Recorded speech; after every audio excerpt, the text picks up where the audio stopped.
how to get a body freeze frame effect on TikTok. Hello guys and welcome to our channel. So here as you can see I am on my profile on my TikTok app.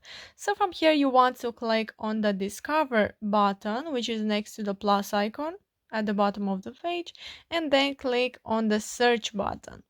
So now here you want to search for body freeze frame.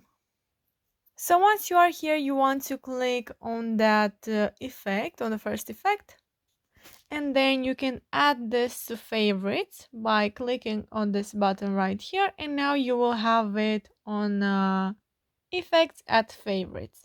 And if you want to try this effect, you can go ahead and click on this red button at the bottom of the page. And now you can record your video. So yeah guys, that's it. I hope this video was helpful for you. If it was, you can comment down below your thoughts, and don't forget to like this video and subscribe to our channel. Thank you so much for watching. Have a great day. Bye bye.